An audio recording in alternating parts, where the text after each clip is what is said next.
all dogs go to heaven, but mad ones get stabbed in the neck repeatedly and die. This is Spoilers. Nice.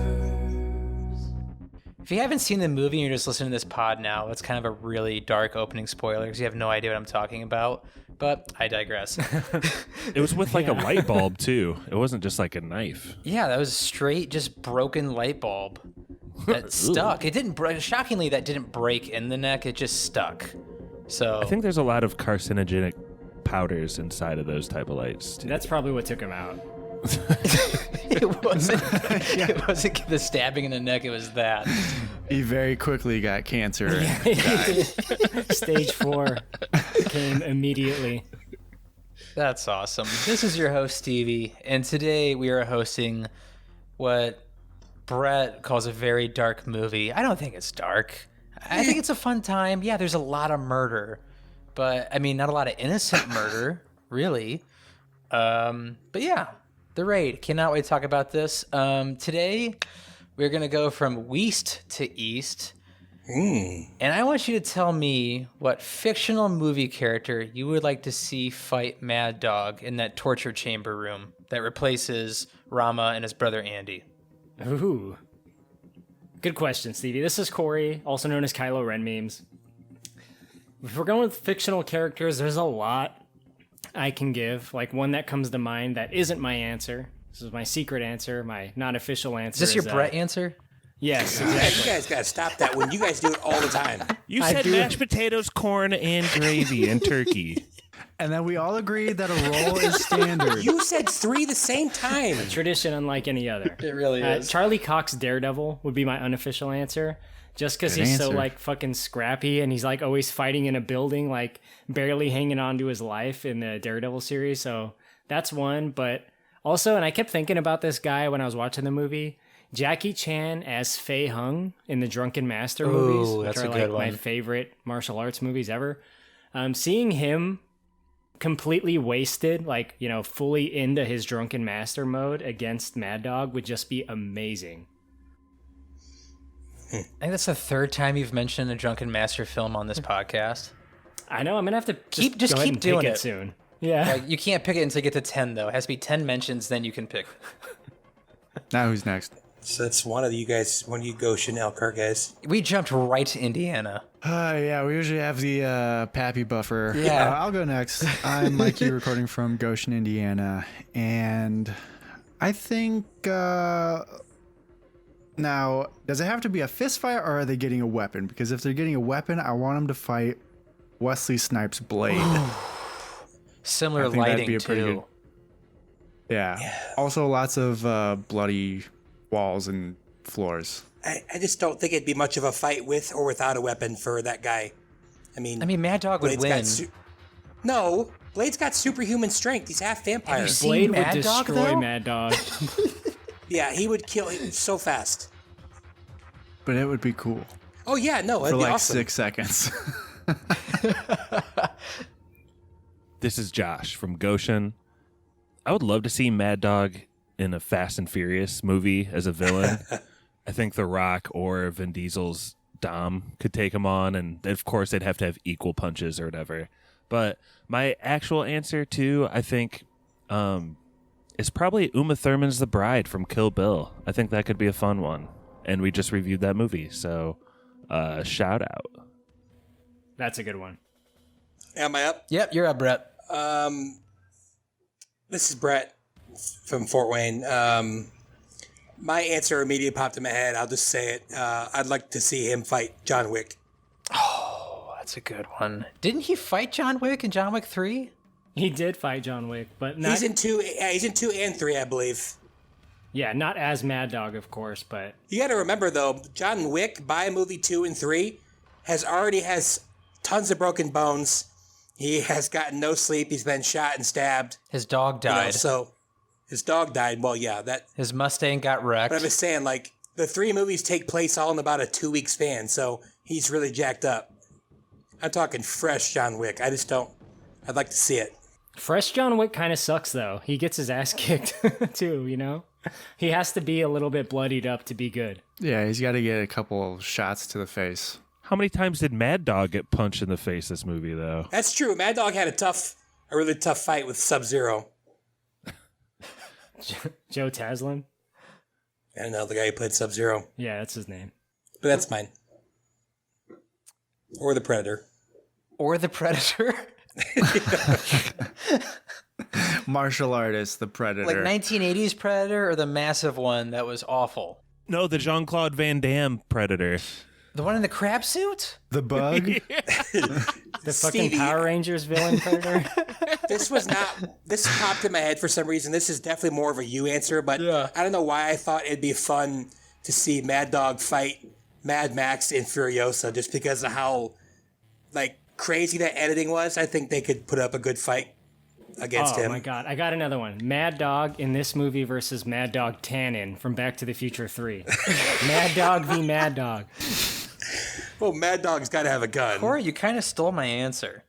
Gosh, I'm sorry. darn you. Well, we threw like 25 answers out there during that, so it's bound to happen, Stevie. Yeah, I know. Give me 1 second. God bless America. You're really gonna say Mad Dog Tannen? No. So, the actor who plays Mad Dog, his name... I'm sorry if you're listening. I am awful with names that aren't in my native language or Hispanic. The actor who plays him is named Yayan Ruhian? Yayan Ruhian sounds as good as it's gonna get. That is about as... Yeah, that's about as good as you're ever going to get it from me. Well, he dies in this movie, but he's such a fan favorite. They brought him back in the second one as a different character. And he's just as crazy and psychotic and unbreakable in that movie as he is in this one. And I would like to see both of his characters square off against each other. It'd be funny. Ah. Yeah, he looks very similar too. To the guy himself playing. Yeah, he has like a giant... I mean, he looks a little different. He has kind of like a scraggly beard and scraggly hair. He looks homeless. I don't know. We're just going to have to do the raid 2 at some point. But... Yeah. Yeah, Korey, if you want to pick it seriously, pick it tonight. I do not care. All right, throw me trivia. I'll try. I'll do my best. But, Josh, this movie is considered like a very hyper-violent action movie. But I feel like a lot of this movie actually isn't. How does this movie start off? It does not start off like a lot of the movies we like.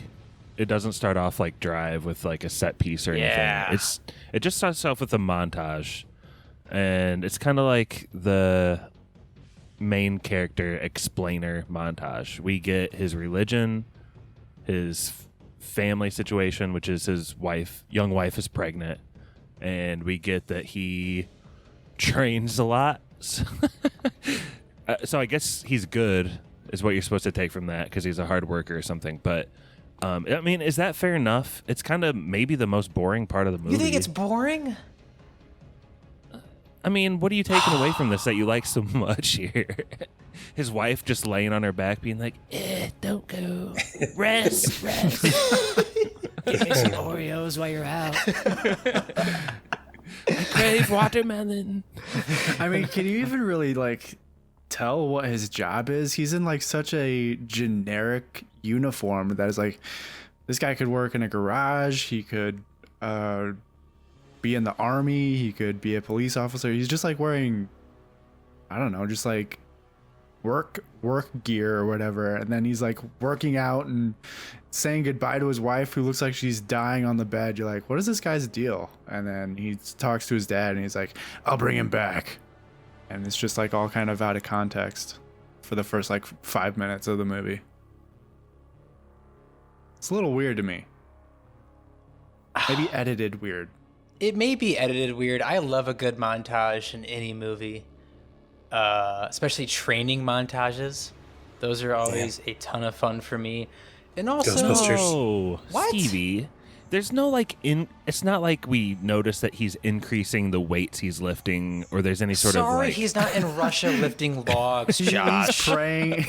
He's praying harder than he's ever prayed before.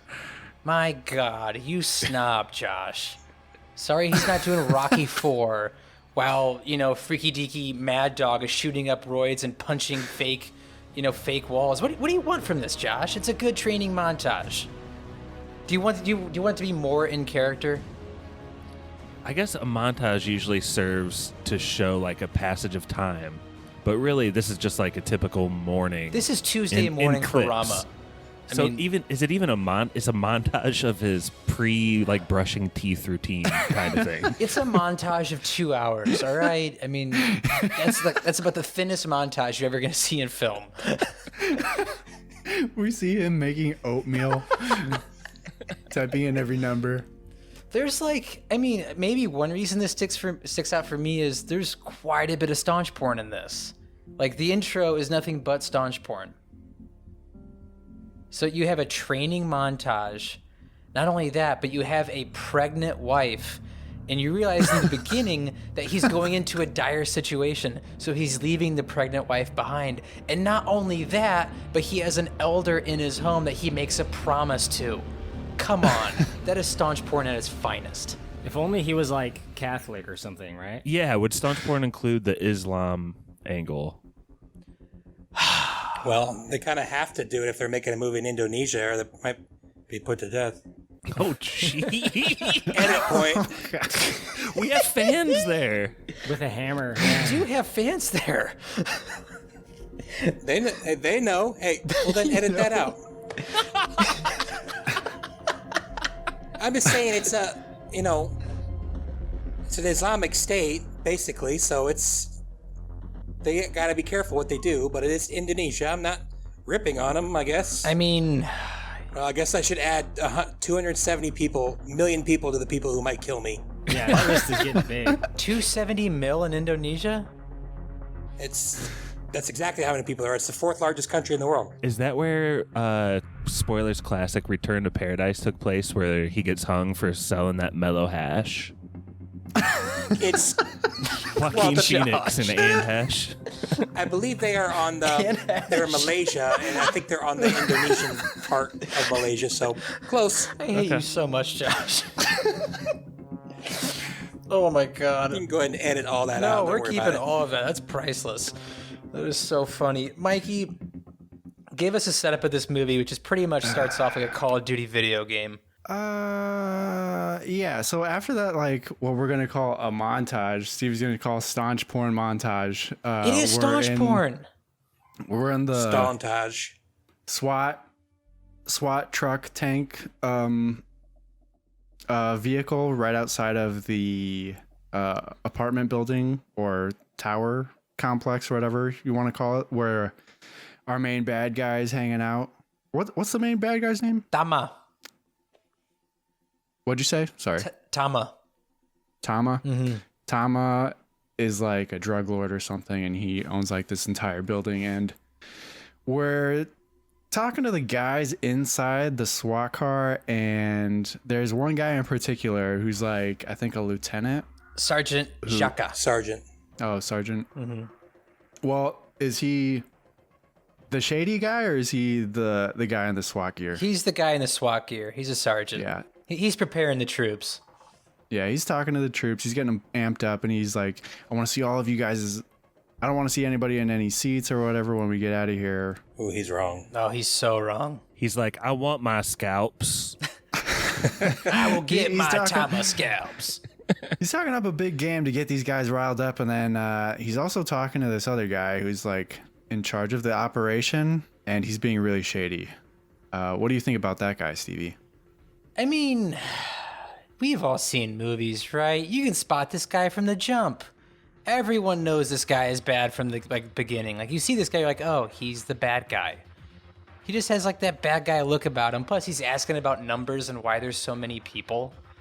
Like, you're like, oh, okay. He probably set the whole thing up. Everyone's gonna die. That's awesome. I think his name was Whoa. Wayu. No, why you? I was very confused as to what purpose he served. In the wiki plot summary, it says that he wanted to just take out the main bad. And this was like his way of just doing it without like any oversight, kind of. Does that ring true to you? But Jacka's also got to be a little responsible because he's pretty dumb. Well, Jacka knows, but he knows at a certain point, like, oh shit, we can't back out now. Like, It's, sun's out, guns out time. Like, it's 4 a.m. and we're taking bodies. Yeah, but at that point, they're already trapped in District B14. Like, they can't really get out. Right, that's a good name to call it. This is Indonesian District B14. District B14 came out when? 2008? Probably a few years before that, but they remind me so much of each other. Yeah. Yeah. Grimy. Well, one's a little more story-based than the other. This one, I think I called the movie Lock like an experiment, not as so much like as a movie.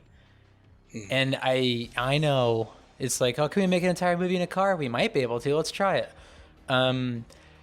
This to me almost the raid feels kind of like an experiment. It's real light on storytelling, but Korey, I got another. Before we move on, there's another clear, to me, homage to District B13 when he's got all those dudes lined up, the bad guy, and he just starts shooting them one by one. He finishes the last guy off with a hammer, so that's like this movie's twist on it. But Brett, did that not feel almost exactly like that same scene? Yeah, does he run out of bullets in there? In the District B? I remember he lines I thought them he up. just grabs another gun. Yeah, no, I didn't even think about that, Josh, but now it's like all flooding to me. They For both sure. like set the stage of like the same unhinged boss character. But anyway, sorry, Stevie, go forth. Korey, what really gets this movie started? And would you have shot that kid after he got done taking a pee? No.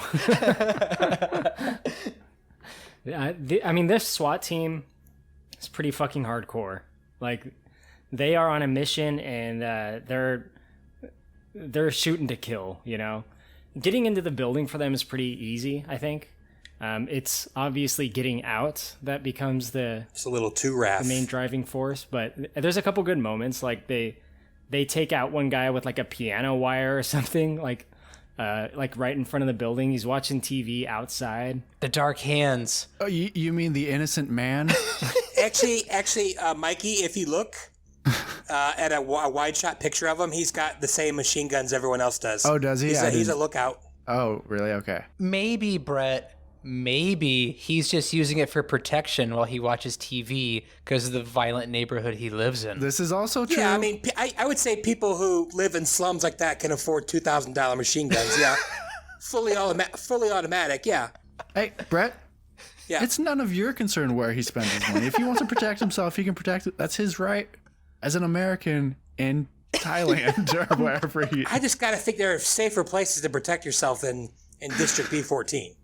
That's all I'm saying. I just wanted to make sure that they had a justifiable reason for killing that guy because I was like, wow, they just like piano wired his head off. I actually made the comment to Brittany pretty early, like 10, 15 minutes in the movie.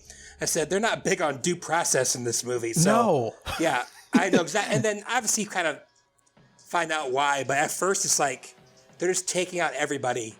And, they probably should have taken out more if they would have known everyone was going to come after him. But yeah, not much due process going on. And then you find out pretty much it's a secret mission. So Well, they let one nerd live. yeah, and it came back to help him. So He's got glasses on. You can't kill that guy, you would hit a guy with glasses, would you? Like, in your guys' mind, like, do glasses automatically make you a good guy in a movie? That cannot possibly be true, right? I mean, is it the most trustworthy trait you can have? What about the bad guy in Raiders of the Lost Ark? the Nazi. Those aren't normal Nazi. glasses, though. That's those true. Those are like those are thin evil wire. glasses. I'm talking about standard, everyday readers like this guy had on. I mean, does it automatically make you a good guy? I think so, with some exceptions. Clarence Boddicker is not exactly a friendly sort, but Well, you would think a bad guy would have enough resources to opt for LASIK or contacts. yeah, true villains get LASIK. Just by acquiring money from theft or owning Whatever stocks. Idris Elba had in Hobbs and Shaw, that type of vision. You think they'd be able to afford these things? Have you seen? Well, let's see. All the Batman villains, the women all have glasses. Are DC people, so Michelle Pfeiffer. Yeah, bad guys would have monocles. That's true. Elijah Wood's character from Sin City. He was a bad guy. Jeffrey or Samuel or Korey, but I guess a better question would be, would you have peed yourself if an Indonesian Delta Force team was staring you down after you get done peeing in the morning? It depends.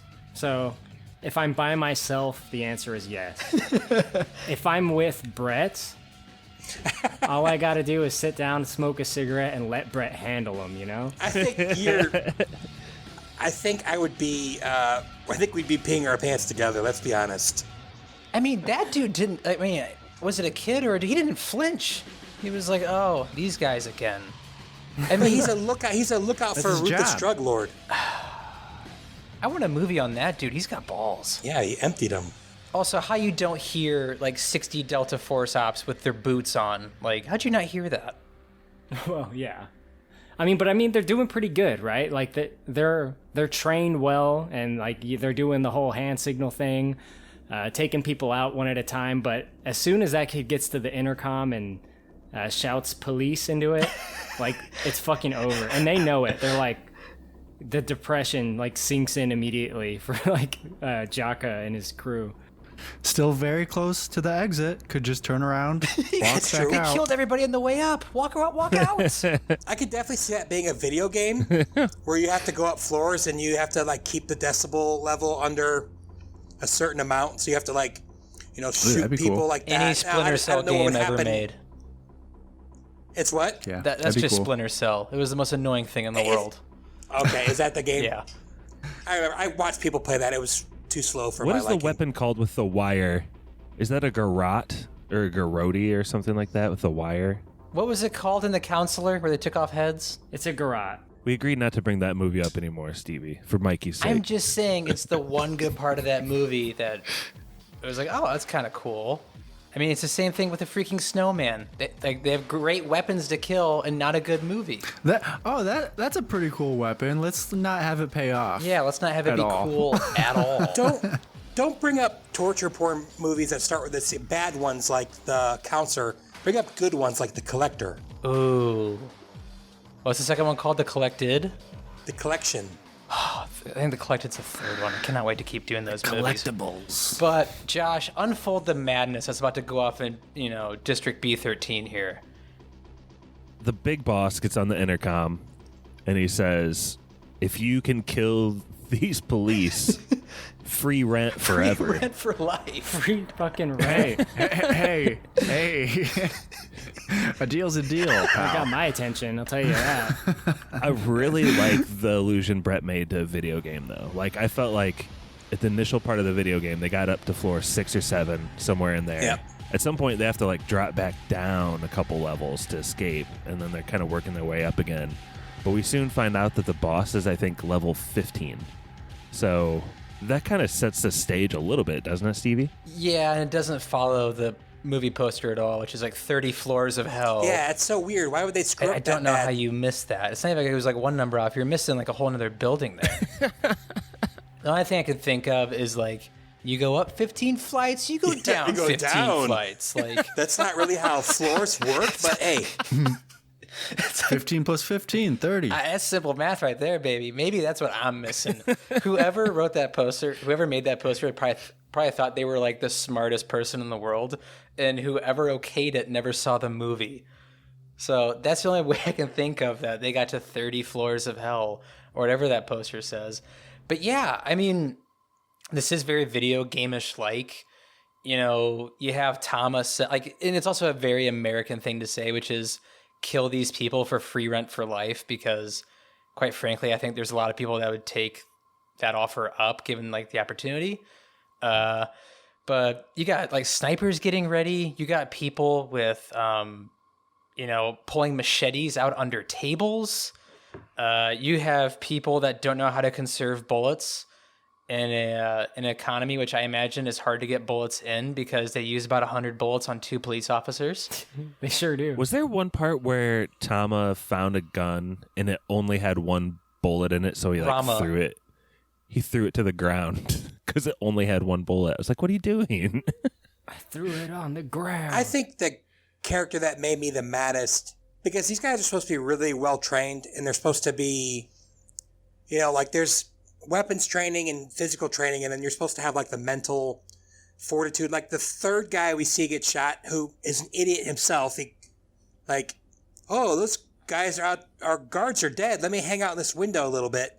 Then he gets shot in the face, and then the other guy goes and he's like standing in the window, being like, well, no, he's just so mad. Like he's over there crying over this guy's body. I'm like, dude, you're not supposed to be doing that, man. And that's how the guy dies. It just kind of bugged me a little bit. Like they're all really bad at first. Maybe he was so sad over his friend falling, it was suicide by drug lord.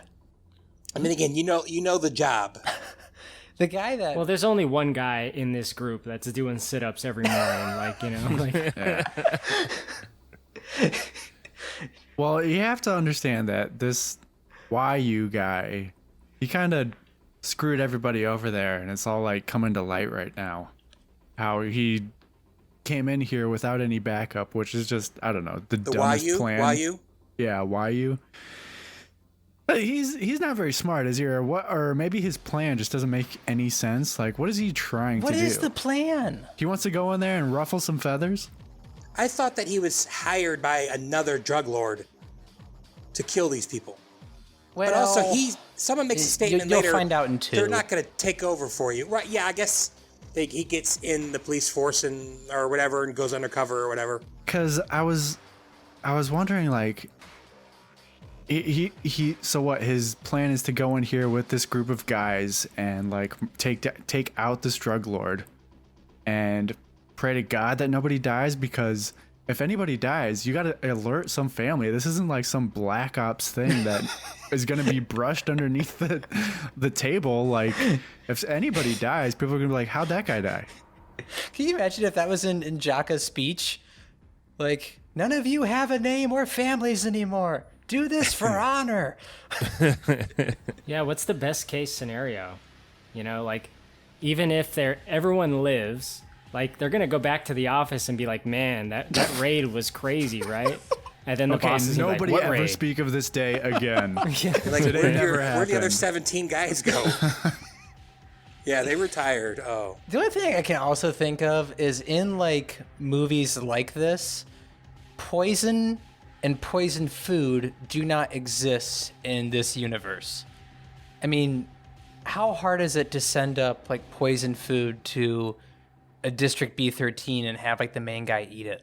Like, does he have a guy that inspects all of his food? Are they doing presidential style where his bodyguards are eating the food first and they wait an hour? Or have snipers of your own? Yeah. Do you never go by the window? Do snipers not work for the good guys? If they're gonna do this much damage to the building, just set bombs at the base and take it out. It's Black Ops though, Josh. Yeah, you're gonna take out any innocent man on your way up anyway. How many innocent people are there? 2? 2. Yeah. Well, the I saw baby 2. too. Okay, baby. Okay, yeah, baby makes 3. At least 3 spy kids get taken out, right? Hey, that druggie who crapped his pants, he might have been innocent. I imagine, Brett, though, that druggie had seen, what's the movie called? Paradise Lost? What's the one with Joaquin Phoenix called? Paradise. Return to Paradise. Return to Paradise. I'm sure he saw Return to Paradise at some point and thought, I'm getting strung up here like in an hour. It's probably why he crapped himself. Possible. Mikey, I mean, there's a lot of chaos in this movie, but in the beginning stages, before we get to like the one-on-one fights, was there like a sequence that really stood out to you that you really liked? Because I think this movie is like shot brilliantly, but is there a sequence or scene that you thought was shot really well? Well, I mean, just the action is just so crazy and frenetic. And what is like that first hallway fight scene where he's like trying to save his friend and he's just taking on guy after guy after guy in a hallway, which the hallway fight scene is almost like a trope now. Just because like you're confined to a smaller area and it's like you got to make the choreography so much tighter and easier to film, or film it in a way that's like easier to follow, and so it's a really good hallway fight scene, I think. I want to give a shout out in that hallway scene specifically to the weapon and blade and knife use. Like, I don't know what effects they're using sometimes, but it is nuts. Like, these people just get stabbed so quick and fall out of the screen with huge wounds that are super gross and bloody. It's pretty crazy. People get punched in the face and blood spurts, but in a pretty realistic way. Yeah, seeing the main guy in the movie, I think his name was Rama, right? Rama. Seeing him with like the knife in one hand and the police baton in the other, and just like how fluid his movements are and how fucking good he is at martial arts, and like you said, just taking out one guy after the other. It's really a thing of beauty, despite how gross it can be with all the blood and stuff. Like, it's beautifully choreographed and filmed, and it's just like one of the best hallway fights. And like you said, hallway fights are kind of a thing, and it's up there. It's up there with Old Boy. I was gonna bring up Old Boy when Mikey brought up kind of the trope of the hallway scene. Like the Old Boy, like closed hallway, psychotic, bloody, like nonstop. I mean, gruesome fight hallway scene is like the tops for me. I think honestly any hallway fight scene could have ended right there, but I like the way Gareth Evans shoots the character of Rama. I do not know how to pronounce his name. I'm so bad who the actor's name is. Iko Uwais? Iko one day. What's it? Joking. That's for... Never mind. Okay. I don't know. My people who know 1970s music just cracked up at that joke. Gareth Evans, to me, shoots like the actor in this character in a very like animalistic way. It's almost like a predator hunting its prey, like on the Discovery Channel. That to me is how he shoots this character, and it's a lot of fun to watch. And the hallway, I mean, you get the first hallway fight scene. The second one's even better, like when he breaks that guy's neck on the door frame. Yes. Like when he jumps in that room and he slams his neck on the base of the door. Stuff like that is great to me. Well, we know all those organs in the neck, right? We did a trivia on that not too long ago. Remind me, Josh. All 17 organs in that guy's neck got obliterated. Yeah, what movie was that for? Whose neck got pulled out? Oh, a few months ago. Roadhouse? Roadhouse. Yep, nice. Thank you. Throat rip. Man, imagine if Swayze was in here, like fighting alongside Rama, Ooh. back to back. I'd like to see Mad Dog fight Wade Garrett and I mean, it probably would be a blowout, but it would be funny. Like, regarding the martial arts, I watched a YouTube video that's like a martial artist breaking down one move in one of these hallway scenes. It's one of the ones where that like psychotic guy with like the really bulgy eyes is like swinging that machete at him. Neck chain guy. Yeah. And the move takes place over like 4 seconds, but this is like 5 minutes of content breaking down the move for this YouTube video that was like really compelling.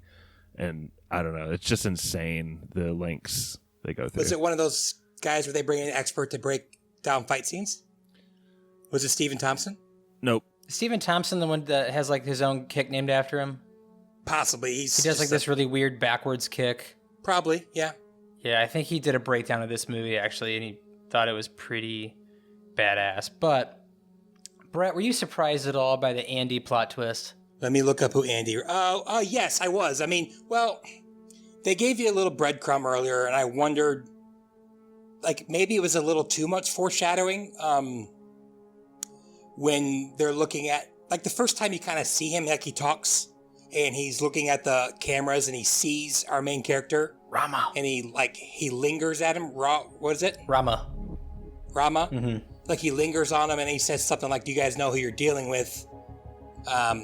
Plus, he wants to go alone, and then he kills his guys. I mean, it was a plot twist, but, like, by the time he kills those guys, it's like, well, he's got to know this guy somehow. But, I mean, it was surprising, because, you know, they're ultra bad guys, and Rama's, like, an ultra good guy. So, it was surprising. I thought it was cool, though. I thought they were that scene where they're together talking is really good. It's heartfelt and it, not a ton of emotions in this movie, other than, blood and guts. I meant real emotions. All the and that was pretty emotion is good. at the beginning. Yeah, but when he says you're going to be an uncle, I thought that was really cool. Because that guy probably smiled in a innocent way for probably the first time in 6 years. So Yeah.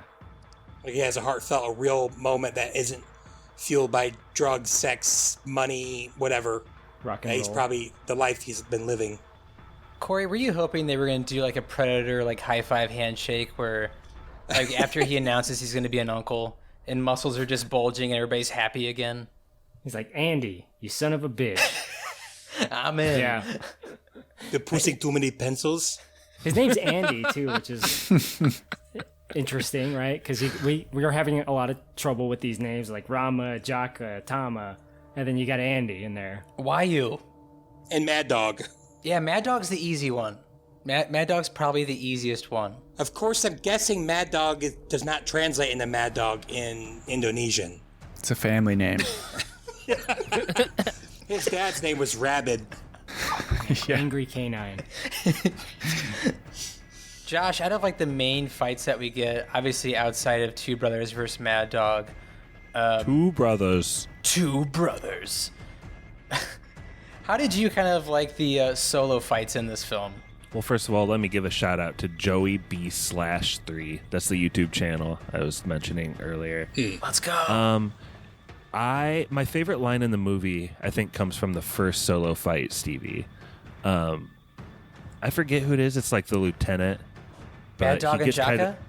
Yeah, he gets caught dead to rights with a gun in his face. Mm-hmm. And Mad Dog is like, it's kind of full attention because you think he's going to blow his head off at any time. But he like leads him into this room and he's like, I don't want to kill you with a gun. I want to kill you with my hands. And my favorite line is when he says, "This is the pulse." Yes. I love that shit. That line got me so excited for the rest of the movie when I first watched this film. It's just like, okay, most like American films will say, it's just a cool line. Most American films will be like, let's do it with honor, or, I don't want to kill you the cheap way. But just to say, like, this is the pulse is such a good line. That probably like rhymes or something in their native language, right? Like, it's just like, this is the pole. He's like, excuse me? What do you mean? Just fight me, motherfucker. In Indonesian, it actually said, this gets my dick hard. And then they start fighting. This is the throb. This fight scene reminds me of Saving Private Ryan when that German soldier drives the knife in slowly. It's like the opposite, though. It's kind of like the same thing, though, with the bad guy, like, slowly kind of killing this guy and, like, wearing him down to a point where he can kill him. And it's pretty cold. Difference is that in this movie, there's a lot of honor in that fight. And in Saving Private Ryan, it's like the most dishonorable thing is that guy who's alive because of the guy in the staircase is just going to sit there and murder his friend right in front of him. I don't know. I like Mad Dog, though, and he's like, you know what? Fuck this gun shit. I don't like guns. Like, you can tell he signed up with this guy. Like, he works for Tama just for this opportunity that probably comes, like, once a month, where he gets to, like, fight someone good one-on-one, and he always wins.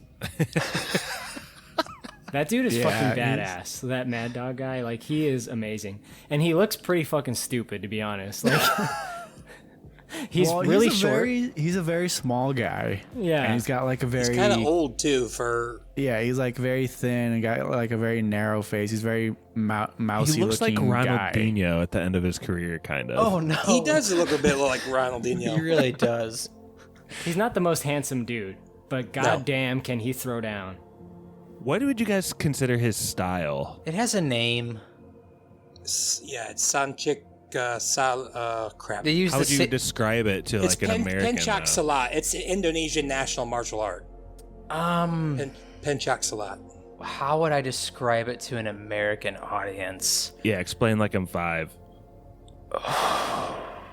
Lots of knees. Lots of knees and lots of anger and arrogance. Every time a throw, like every time Arrogance?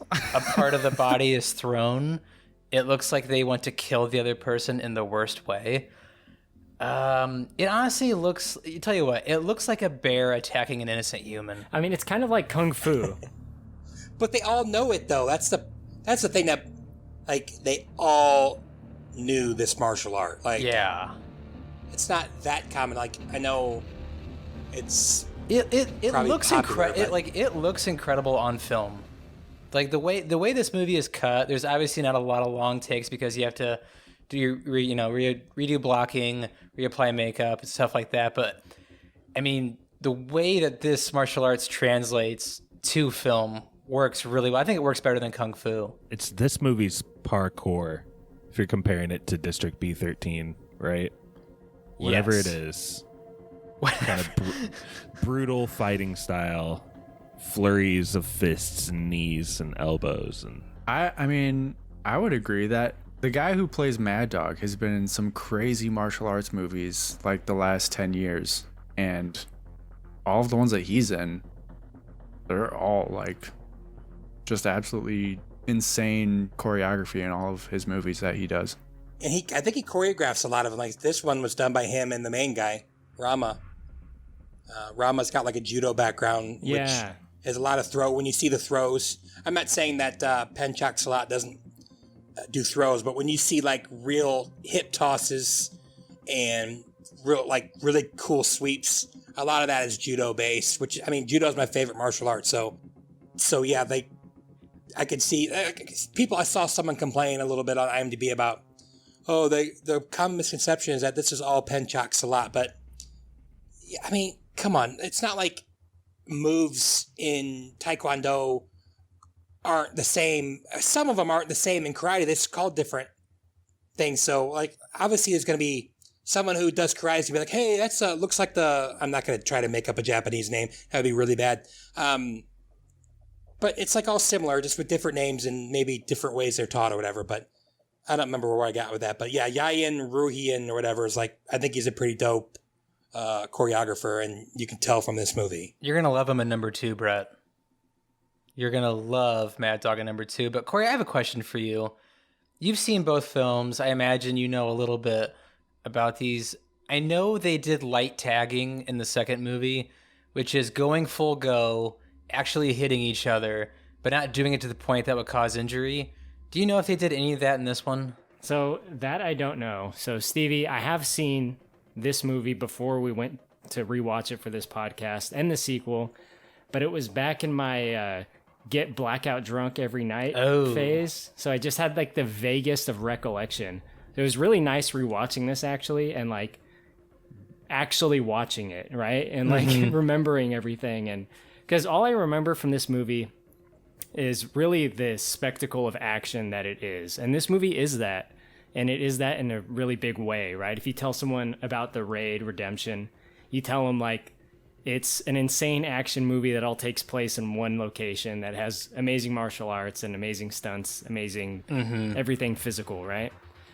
So I don't know the answer to your question, but it was just nice to kind of take it in the right way this time. And goddamn, it's like I have so much more appreciation for it. I got something for you, Stevie. What's that? I don't know if it's going to be particularly popular or anything like that. So I think about 3 main fight scenes that are like 1-on-1 or 2-on-1. Yeah. You got the Rama against the machete guy. Yep. You have the 2-on-1 at the end, and then you have the sergeant against Mad Dog.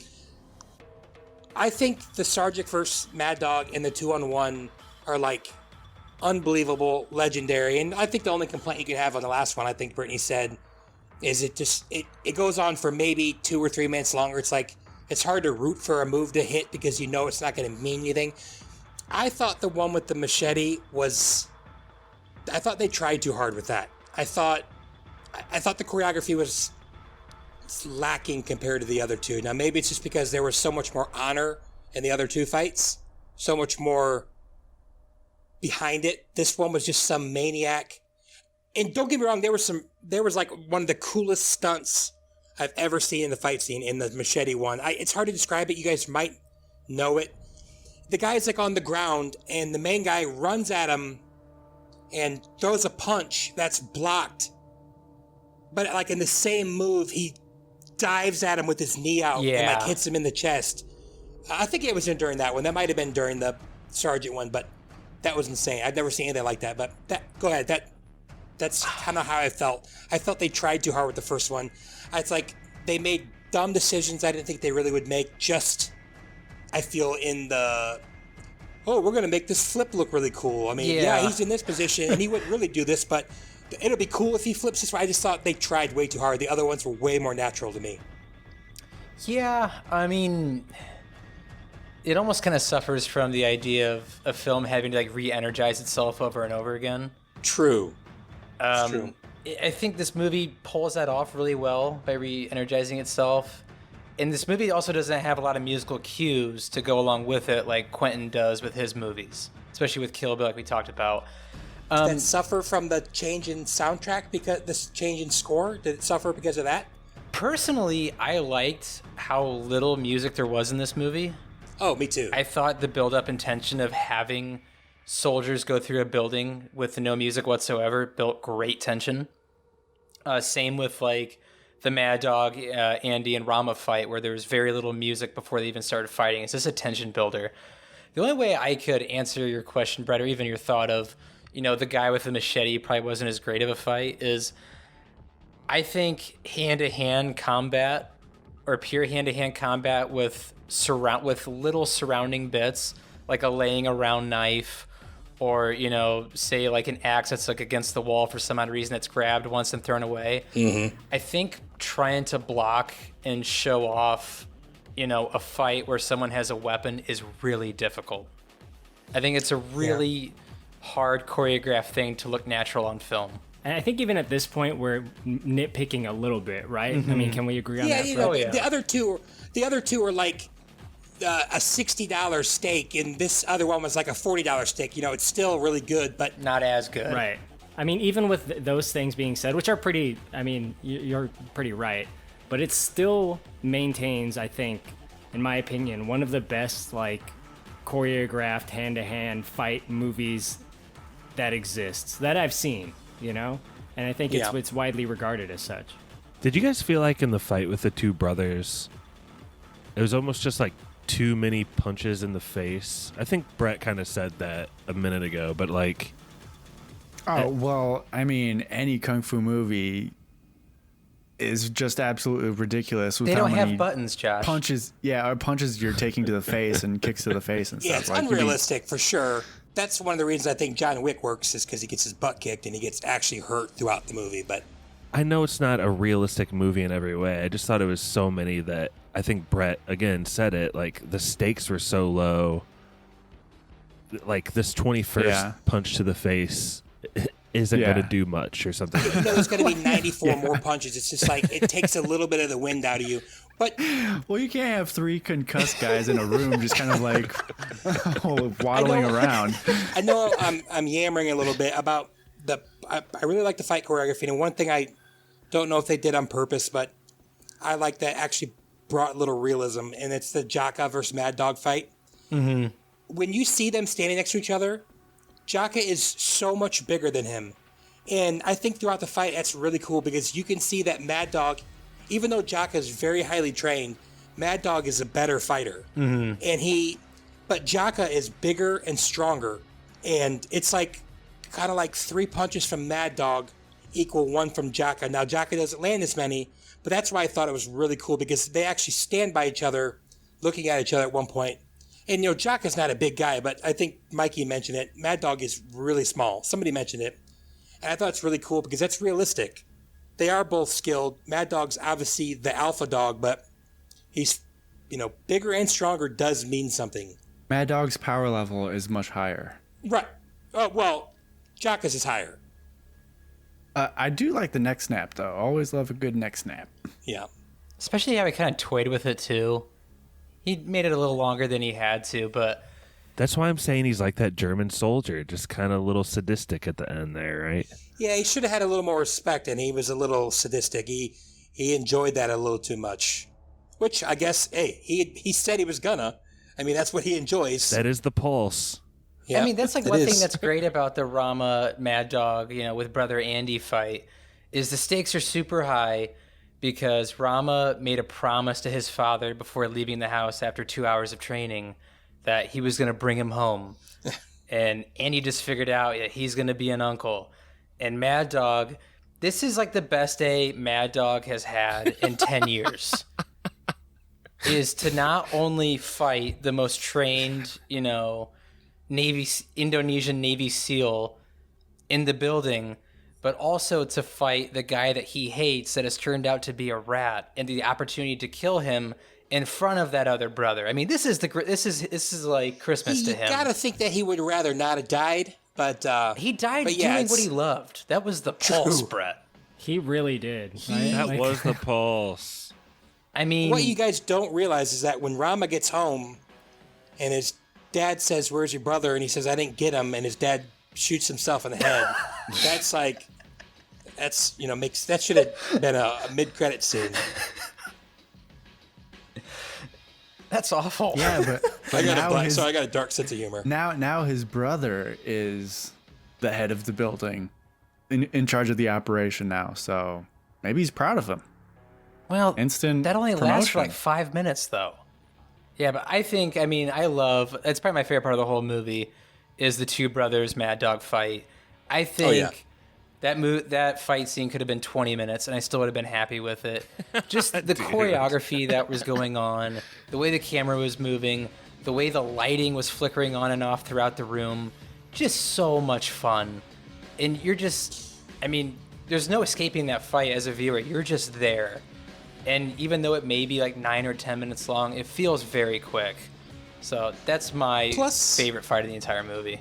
Plus, when it's something that we mentioned with Josh's Enter the 36 Chamber, that is actually refreshing. And in a world where 99 out of 100 fight scenes like that, they're going to take them one-on-one, like completely nullifying the advantage you have. It's always super refreshing to see it realistic. Plus, the movie director would not have shown the respect that Mad Dog deserved. I just love that, because we talked about it in 36 Chamber, like, they're all fighting the guys at the same time. They're all fighting the one guy, because that's what you should do. And it's refreshing to see it like that, and it would have been way less cool if they weren't both, like, attacking him at different angles. And now, obviously, there's a lot of one-on-one fighting because they get knocked down, but I just thought that was really cool, and I'm glad they did it like that. And the camera works pretty cool, kind of circling around and everything is really cool. Korey, I feel like we really haven't talked about the story much of this movie. The story, because there's not a great big story, but kind of take us out of what's resolved at the end, because there's not a whole lot to it. Ooh, well, we know that the older gentleman, Waihu, is that right? Waihu? I Doesn't matter, I haven't guess. taken Indonesian since college. He's acting like a real wahoo. Yeah, a real with Wahoo this plan. McDaniel for sure. Yeah, we'll just call him Wahoo, because that guy, he's up to something. He is corrupt. He wants to take out our big evil ramen-eating boss, Tama. He does make it into the room, eventually gets to the top of the building and kills the cop that survived with him, and, just wants to use him as a body shield to get out, I guess, right? Yeah, that's exactly what he's doing, I think. Why did he kill that guy? Why? Now, this is the part of the script that's just very weak. Is this guy's motives? Now, is he corrupt, or does he just have a suicide mission at this point? Like, what is that? He's what does trying he to kill wanna himself do? at the end. What's going on? Well, the guy, Tama, he gets under his skin. He's going to kill himself because he tells him the plan. He gets to Tama and he's like, okay, take me out of here. It's like, dude, you could have turned around half an hour ago and walked out of here if you wanted to. Again, though, okay, I think he's there to deliver Tama to somebody else, but Tama gets to him by telling him, hey, I knew you guys were coming. You know how I know you guys are coming? Your bosses told me. They wanted you to die, and if you make it, they're going to kill you. And that's why he says you're going to get a pillow over your face or poison in you or something. I don't know what he said, but so he's like, crap, I'm going to die. I might as well kill this guy and kill myself. Like a punk. He gets really like Grima Wormtongue in his ear and like kind of gets in his head a little bit. But actually, I was just thinking, like, what if Wormtongue was like talking to Theoden, and Theoden just like shot him in the head? But I mean, I don't really know. Like, it's whatever. To me, I just was like looking at it surface level, and I was really not trying to like get into the deeper meaning. It's like, whatever. He wants to take out the criminal. He's on a mission to do it, and he realizes that he's not going to be able to get away with it, so he gives up. Doesn't really matter too much, right? Like, there's a power vacuum that's created. That happens, and that's taken over by Brother Andy. So maybe he's going to be like a good crime boss, you know? Like, he'll give people free rent just anyway. You don't have to kill no one. I thought it was kind of cool at the end that the Brother Andy's motivation to stay in the crime building was because he could like help his brother from there, like help protect him and his new family, I guess. But you can't protect me on the outside. That's kind of touching. That's cool. I like that guy. Yeah, I mean, he was actually probably, God, maybe my favorite performance all around. I mean, obviously Mad Dog was awesome, and so was Rama, but I really liked, I said Rama. Rama noodles. Yeah, I mean, it creates like something special in the second one for a period of time. And spoiler alert. Hey, you're gonna love it, Brett, I promise you. But yeah, I mean, I also liked how Andy kind of said, you know, Dad loves you because you're an amazing police officer. Why can't he love me for being an awesome criminal? You know, I'm smart. Not like everyone says, not dumb. I'm smart. Pretty good at crime. Yeah, right. He's like, I'm just better at crime than not at crime. Hey, I graduated from Crime University. I got a degree. I was on the honor roll. Crime you. Doesn't like Johnny Depp have that same discussion with his dad in Blow? Yeah. He's like, you could have been good at anything. You just chose drugs, you big dummy. He's such a cool dad in that movie. Ray Liotta? Ray Liotta, yes. Great dad. That's such a good movie. Well, yeah, so the brothers go their separate ways, and Wahoo or Wayu, I'm terrible at these names, gets arrested, and that's that. Do you guys have anything else you want to add? Yes, I've been waiting to see if anyone mentioned it. The 50-foot drop? No. Oh. I forgot all about that. That That's was pretty cool, funny. though. It was cool. You know what? You just reminded me, there was a couple really cool, like when he catches the guy out of midair and throws him out of the window, or with a Wilhelm when he scream. tackles the guy and throws him over the stairs and he just cracks his back. That was really cool. God. Yeah, that was ridiculous.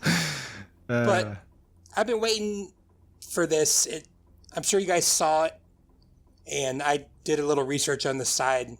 I want to know how you guys felt. I didn't notice it when I watched it, but when I read about it, I said, oh yeah, that's definitely true. How do you guys feel about them all using fake guns and everything being digital? I'm fine with it. But like looking back, I feel like it's really obvious. I'm not saying it came off poorly. I'm just saying I felt like it. I mean, what do you mean using fake? Everybody's using fake guns in every movie. What do you mean? Right, but So everything's he's digital. saying that, like, There's no blanks. There's no used. blanks. There's no.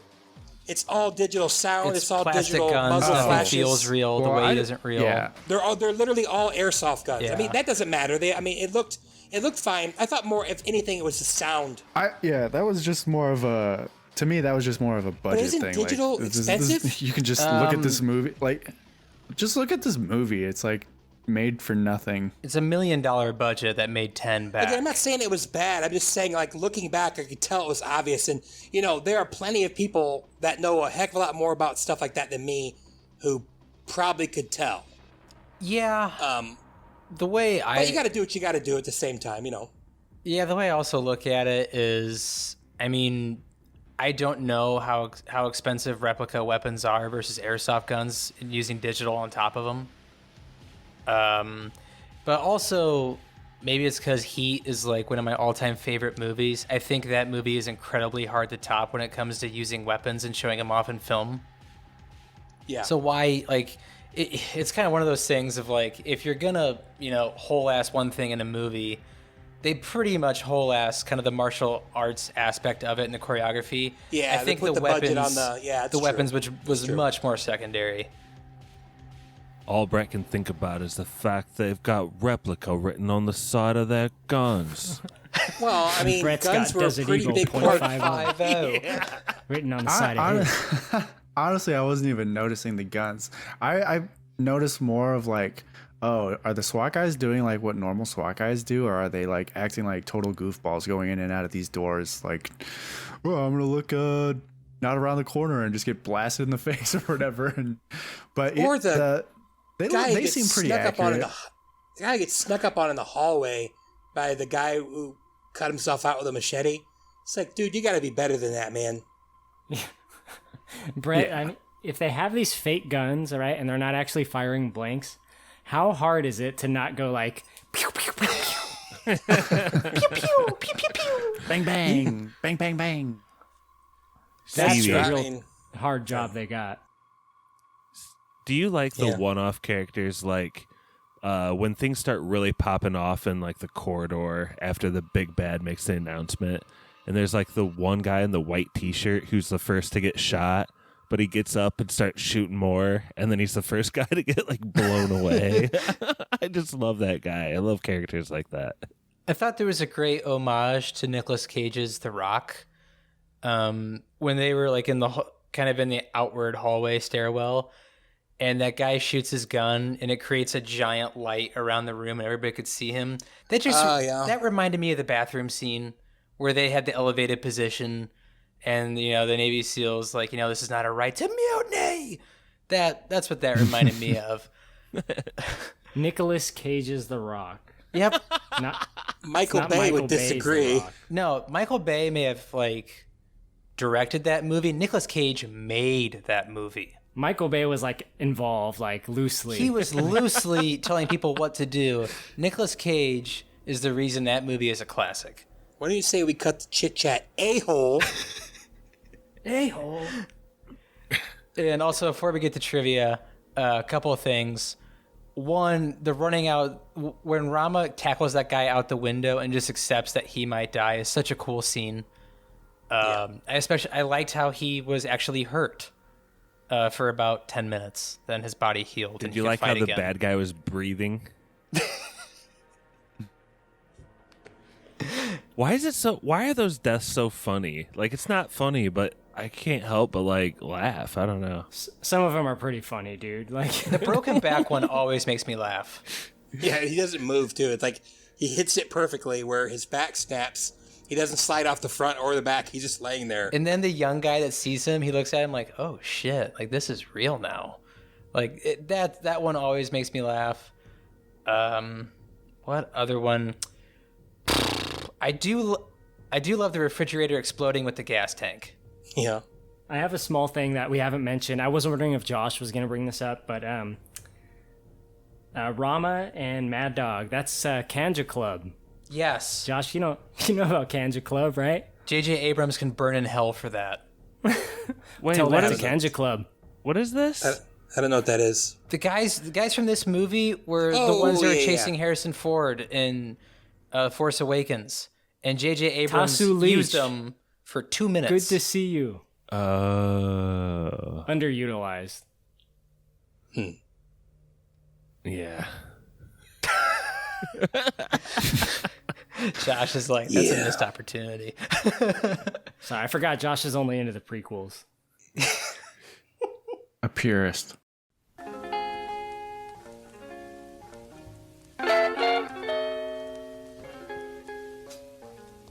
Okay. Before we get into trivia, I want to make an announcement. Not an announcement, but Josh, cue the music up. We had... Yes or no's. Well, hold on. I want to say this before even yes or no's. We have one of our awesome patrons decided to go from being a real human being all the way up to a rock hard Viggo Mortensen. Wow. Yeah. That is the biggest jump we've ever had. Alex, we know you're an original Viggo. Still, so much thanks for that. But David S., thank you so much. That is awesome. We'll keep trying to do our best. Let's go. That's the tier where we're basically their slave, right? Like they can they can make us watch an entire franchise of movies and we have to review it. TV series 2. I put that on the table today. I told David that if he wants us to watch, all of Riverdale, we'll do it. Gladly. I don't know about that. Happily. Or even the OC. He wants us to do High School Musical 1 through 3. We'll do that. Or High School Musical, the musical, which is on Disney Plus now. Hey, you know what? Long family favorite? Gunsmoke. It's a long one. That's like 30 Rifleman. seasons. All I'm not Friends. sorry. All of the I like you. I Simpsons. love you, Dave. Thank you, but I'm not watching all of Gunsmoke. Mikey, how many episodes of Gunsmoke have we watched on a Saturday or Sunday morning just by waking up at 6 in the morning? Oh my gosh. And watching it with Jeff on the couch. Yeah. Roughly 28 seasons Roughly of Gunsmoke, 28 probably. seasons. It got to the point where Mikey and I were watching reruns. 20 seasons. Do you know how many episodes of Gunsmoke there are? Not enough. Canceled too soon in my eyes. 635.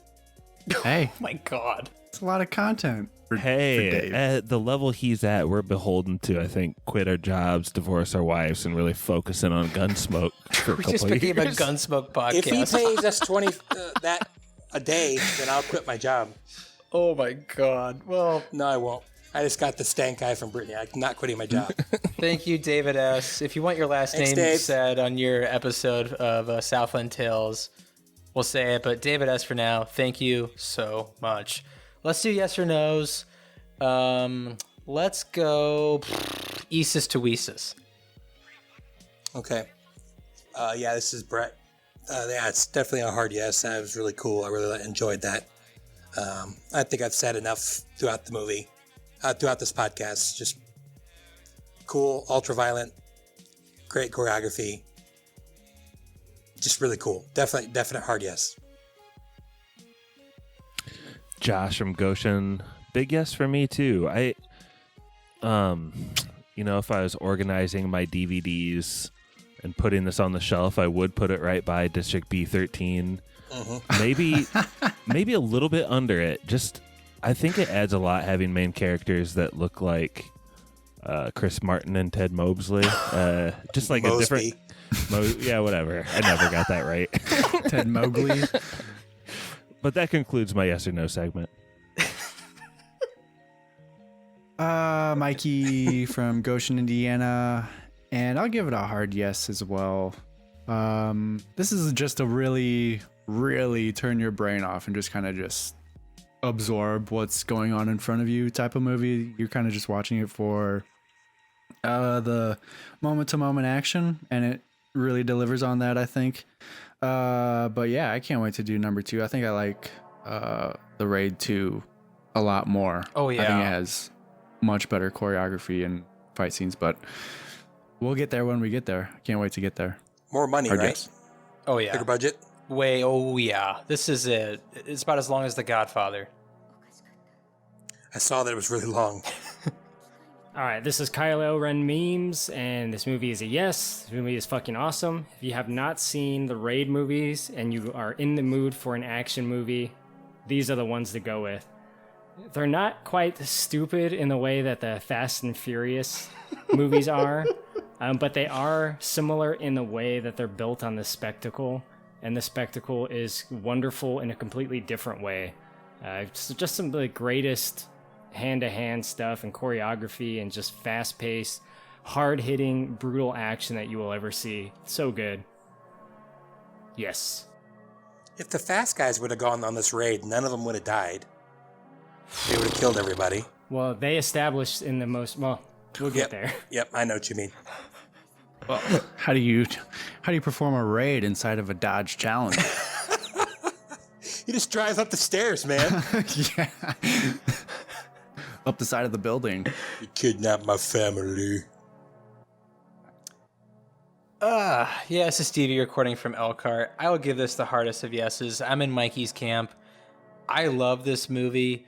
But number 2 is like, the Raid 2 is the ultimate action martial arts spectacle. I have never seen another movie like that movie. If you've seen The Raid Redemption, haven't seen 2, stop what you're doing right now and go watch number 2. It's that good. But for this movie, hardest of yeses, very turn your brain off, a lot of fun to watch. I think the lead actors are great when it comes to Rama and Andy, and even Mad Dog, even though his acting is a lot of, martial arts and heavy lifting on that end, he's still a lot of fun to watch. And also, I didn't bring up this sequence, but the drug lab scene, where there's a lot of room to run, watching Rama run and how the camera pans with him is just an absolute delight. I think Gareth Evans should direct action, all the great action movies to the end of time. I don't know who he got in trouble with, but my God, that man can direct the shit out of a martial arts action movie. So hardest of yeses.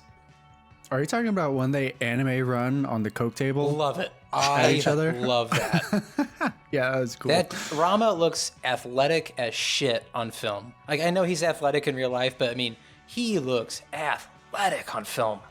I was getting kind of mad. He took out like 8 people while those other 2 bastards took out like 1 guy apiece. They were trying, still needed Brett. help. They were trying, there weren't file cabinets everywhere. I don't know. Because they didn't do their prayers in the morning like Rama did. Not training constantly. My. So that's a hard preserved yes. I'm so glad you guys like this movie. Oh, yeah. Happy, got to share it with you. So, y'all ready for some trivia? Yep. Okay. Yeah. Hold on. Check the Skype chat, my friends. Let me know if this works. Finally, poor man's Jeopardy. Oh, I was right.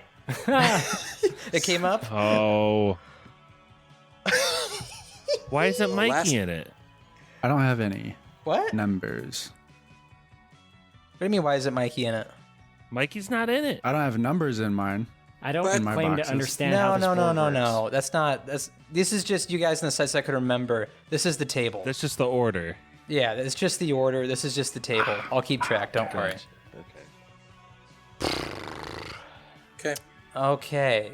So today's categories for Poor Man's Jeopardy are Everybody Loves Ray, Red's Redemption, and Dead Men Tell No Tales. The order is Brett, Korey, Josh, Mikey. Brett, you are up first. What will you be having? Oh, man. I'll take Red's Redemption for 2. Okay, hold on here.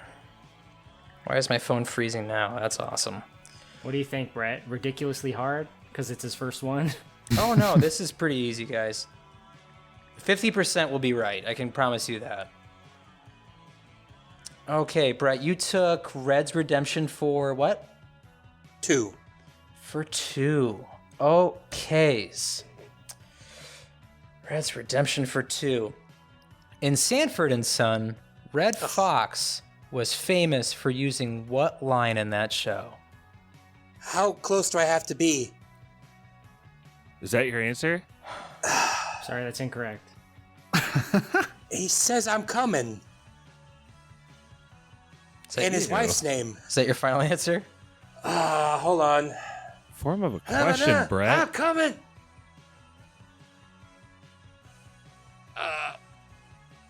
Ethel, I'm coming. I don't know. That is wrong. Brett starts off the game with a -2.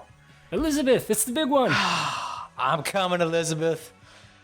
Sorry, Brett. That's all right. I didn't watch that show. I just know that he's about to have I a heart thought that would attack. have been the one that Brett would have got, though, because he's such a TV trivia genius. I was It's like, old, though, and I watched it back in I the know day. you know but so I much just- pop trivia. I thought you would have had that one. Yeah. All right, Korey, What's the you're correct up. answer? I'm coming, Elizabeth. Great theme song. Would my answer have counted? Yes, it's the big one. I'm coming, Elizabeth. That would have counted. All right, I'm going to go with Everybody Loves Ray for 3. I really think Kylo's going to hate me for this. Ray Harris is the Ray that Sean Penn's character Jimmy murdered in the movie Mystic River. What was Ray's nickname? I have seen Mystic River. but I don't remember. What is Smooth Ray? So close. Really? I It's just pulled that out of my ass. it's Slick just Ray. Never seen it. Just Ray? Just Ray, because he was so unmemorable. His nickname was Just Ray. I don't like that movie. A little bit of a tricksy habit. I can't watch it now. I thought about watching it last night, and I can't watch it now. It's a watch once kind of ordeal. Yeah, I cannot watch that movie. Yeah. Josh, All right. trivia lover of all, you are up. Everybody loves Ray for one. Josh is gonna be so angry. He sounds were angry easy. now. I am the actor who played Ray Donovan on Showtime. Ooh. Yep. Clearly a first time poor man's Jeopardy, you know? I know this one. Yeah. I wish I had this one. Yeah, everybody too. knows this one. I know this I one. don't know this one. On Showtime? Is that what you said, Stevie? Yeah. Ray Donovan on Showtime. I don't know. Who is Ray Romano? So close. Mikey, what do you got? Leave. Liev Schreiber? Leave Schreiber? That's Yeah, I right. always say leave. Leave The Schreiber. character's name was Ray, Yep. not the actor. And the show's name's Ray Donovan. Yep. Mikey, what's up? Commanding lead with 0. Let's try Dead Men Tell No Tales for Dose. Mikey's gonna be so mad at Stevie for this one. No, Mikey should get this one, actually. I was waiting on him to call this one out. In 2016, Steve Aoki was featured in a documentary called I'll Sleep When I'm Dead on Netflix. His father was the founder of what famous restaurant chain? I believe, what is P.F. Chang's? So close, Mikey, but that is incorrect. Was that not it? Panda. It's Benny Oh, it's Panda? Oh, Benny. So close. The other generic Asian Josh, American after cuisine. round one, in a commanding lead with -1. Can we get the scores up here? Okay, so Brett has a -2. Yep. So yeah, let me type those in real quick. Brett. Oof. -2. Korey with Double a negative. Double that means I have +2. No, this is the way I do it. Just dash. See, Korey is at -3. Good lord. Really took a swing for the fences with that 3. Josh with the steely -1. And Mikey, I'm with you, Korey, had man. that. Doing poor man's Jeopardy, you think it's going to be so easy, and like it's so hard. Oh, I made a mistake. But right, we are so- going to continue on, boys. I got to think about, am I going to get, how's it going to work? Is this my last turn? Yeah, I'll figure it out. I'll add more if I have to. Okay, I'll take Everybody Loves Ray for 2. Everybody loves Ray for 2. Everybody Loves Ray ran for how many seasons? Oh my gosh. Come on, man. Best friend Drew knows this. He's watched it multiple times. Well, if Gunsmoke ran for 20, I have no idea. Let's go with 10. So close. Brett now in dead last with a -4. 9 seasons. Well, I got to get to 0, so I'm going to go with Dead Men for 3. This is the pit of poor man's Jeopardy, by the way. You keep trying to go with the big ones to dig yourself out. It's going to get worse because Korey, you're not going to get it. This was literally meant for Brett if he called it. Ever thus to deadbeats Lebowski was famously said on what date and time? Could you please repeat? Ever thus to deadbeats Lebowski was famously said on what date and time? So I need to know the date and the time of day. No, just the right? date. On what date? Yeah, on what date was that said? In time. November 16th, 1988. It was set on 9/11, 1991. Son of a bitch. Brett, would you have known that? From the movie Big Lebowski? Yeah. No. Yeah, it's on his. Oh, that's because It's on his checkbook when he writes on it his for. checkbook. Yeah, for the milk. Okay. No, that's good though. Yeah, no. Josh could really take a stranglehold of this. Red's Redemption 1. Yep. Red Dead Redemption was produced by what famous video game studio? Oh my gosh. You really should play more games than Fortnite, Josh. I've played the first one.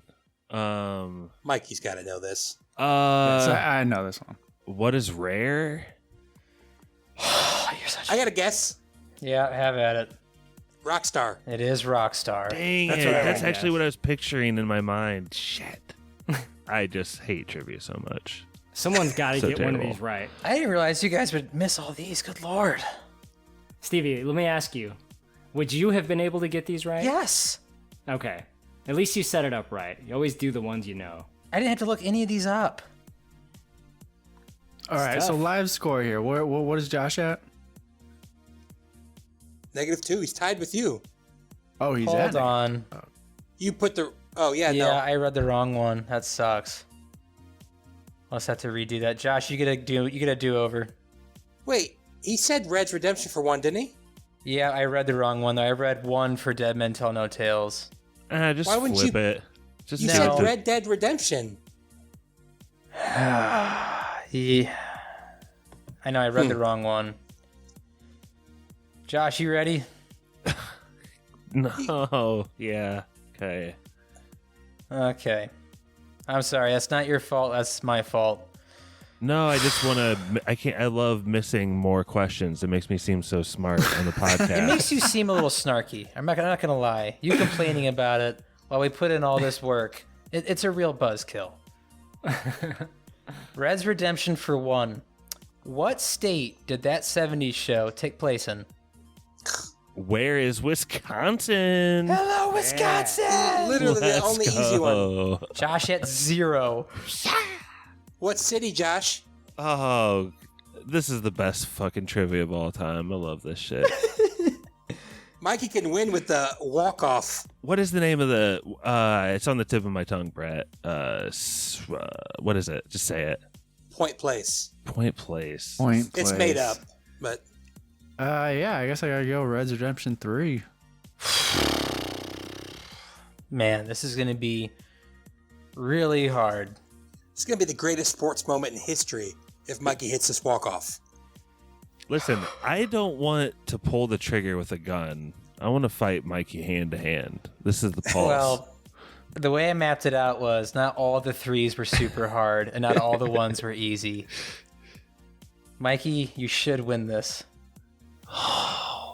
It was really about picking the right category at the right time. What team did Pete Rose play for Oh my God. that he was most famous for? He might not get it. Don't give it up. You have to name the mascot and the city. I thought it was Kenosha, Wisconsin, Brett. No, they're outside of Kenosha. Gotcha. Pete Rose. Pete Rose dives head first every time for the Cincinnati Reds. He right? does. Mikey's won, boys. What's crazy though is he was really good for the Phillies too. He won a World Series with them before. How was he for the Expos? I mean, he had over 4,000 hits. He was good every year. Stevie, how good of friends do you think Pete Rose and Eric Clapton would be? They wouldn't be friends. I thought they'd be tight. No, because Pete Rose would say, "Hey, I got a really good bet for you. You can't miss." And then Pete would take his money, go to Vegas, and Eric wouldn't see him for 7 years. So Pete can just not be friends with anybody. So I'm saying- Correct. Pete must be alone at all times, or be friends with people that don't have any money to spend. Mikey is off the schneid. Mikey's off the Congrats, schneid. Let's Mikey. go. Walk off with the easy. Real quick, Korey, be honest. You had no idea that did you? I would have gotten that one. Yeah. Cincinnati because you Reds? know there's a team called Yeah. the Corey, Cincinnati an avid Reds. sportsman. Even as someone as pathetic as me could have gotten that. Jeez. You're not pathetic, Korey. I wasn't You're cool. ripping on you, but I know you don't. Sports aren't your jam. If it's not No, the, I'm not. if it's I'm not not the early 2000s Lakers, you don't know. I'm not asking for pity. It's a. The overtime question was, what was Pete Rose's number that he always wore? 44? Oh, you're so close, Brett. It's 14. That's a really tough one, but Mikey. Feel free to write into the podcast. Let us know. What do you feel about trivia? Do you like it? What do you feel about Eric Clapton? Josh, you know What's your the favorite answer to Clapton? that. Josh, you know the answer to that. Who does just the best don't poor man's understand. Jeopardy? I Right don't in. get it. Josh, the most feedback we got from our patrons was literally, don't stop the trivia. We love long form trivia. Please, more poor man's Jeopardy. Someone just gave you, one of our patrons just kind of said, hey, can we stop doing the one question trivias, right? Yeah. So I made it We gotta long get the fans what they want. Oh, I really hope that wasn't a thing. I'm here Somebody for said movies, that? not to miss question after question. I Well, just at least suck we at didn't it. look stupid about movies. These were just kind of general knowledge trivia. So we Yeah, just looked what's going stupid on about there? general knowledge. I tried to tie it all together. But before we Mikey tells us what we're going to be doing next for the movie game, let's kick it over to Spoilers Man. Take it away, Spoilers Man. Special thank you to our patrons: Matt Troll, Brother Brian, Druid King, Nick, The Meg, David, Nurse Stacy. If you'd like to request an episode, hear your name read by Spoiler Man, or even just help us make podcasts, please check us out on patreon.com/spoilerspodcast. Our email is podcastspoilers@gmail.com. Twitter is @spoilers_pod. Our Instagram is podcast spoilers. It's lit. Josh Hensley from the Rutabaga wrote our theme song. Please support this podcast by leaving us an iTunes review. To do this, 1. Search for Movie Spoilers. 2. Click on our orange Spoilers Bowl logo and scroll all the way to the bottom. 3. Leave us some stars and some words. Now you can check us out on Spotify, YouTube, Stitcher, Apple, and Google Podcasts. Spoilers is now available on Audible. And we are back. Mikey, what are we spoiling next for the movie game? The easy pick here would be the Raid Redemption 2, but I very rarely get to pick. I don't want to just be shoehorned into that pick. So I'm going to choose a movie that I've been trying to get chosen for a long time. So Years. I don't know if you guys have ever heard or seen this movie, but it's called Thief, and it's really kind of like the precursor for Drive. Like, it's really similar to Drive in a lot of ways. So stars James Caan. It's an 80s movie. It's really cool. 81, and Willie Nelson. Wow. Have you seen it, Brett? No, I never heard of it, but it's 2 hours. I'm surprised you've seen it. So we're doing James Caan's 1981 The Thief and not Ryan O'Neal, the thief who came to dinner. Oh, it's a Michael Mann movie. Pretty good Yes. cast. It's got Dennis Farina, Dennis Farina's Jim in it? Belushi. Yep. You guys are going to like it. It's very cool. The old man who plays the priest in Rudy, who tries to help him at the very beginning. Oh, that like guy him. who had no faith in Rudy whatsoever. Yeah, probably. Jim Belushi's in this? He's Mr. Lundy from Mrs. Doubtfire. That's probably better. Cousin Abby's in this? Hey, this would be a fun time. Fucking Willie Nelson. Cannot wait. The original Moondog. Cannot wait. Ooh, it's based off a novel called The Home Invaders. That's what we were talking about earlier. Hey Ooh, it's Michael now. Mann. Michael Mann, nice. That's super Cool. exciting. Well, I heard cannot of it. wait to spoil that. Thank you for listening, everybody, whether you're in your car or at home or mowing the lawn. Thanks a ton for listening. I know you heard us bring up Patreon a lot. Do not feel pressured whatsoever to subscribe to us, only if you want to. Leave us a review in iTunes if you never have, or if it's been a while, just to let us know how we're doing. Thanks for listening. That was Spoilers. I love you, Indonesia.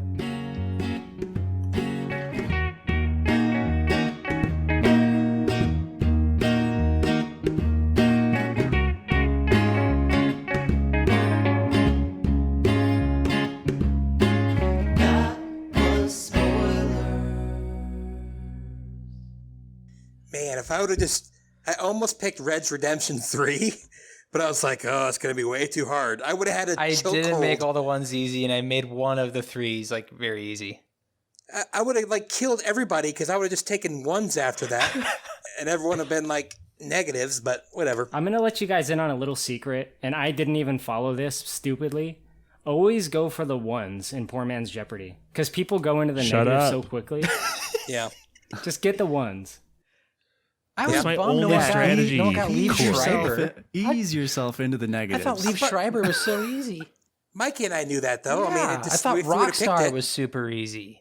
What if I've never seen that show? What is it even called? I've never Raymond seen Donovan? a second of Ray Donovan. I know that's what Liev Schreiber's been doing for the past 7 years. Hey, fellas, if I would have guessed the right boxes, I would have came out of here with 8+ points. It's I'm true. just telling you. Hey, why does It's it just say about the Anonymous boxes you call. Walrus? If you click on that yellow box, Anonymous Gopher, what is going on? That's just what people Google who aren't does. Signed into Google. Yeah, It's us. What? it's a Google thing. Oh, Anonymous Gopher. I'm signed into Google. I hope I'm not the walrus. I am the walrus. Oh, he did And the it. He Eggman. did it. I'm the walrus.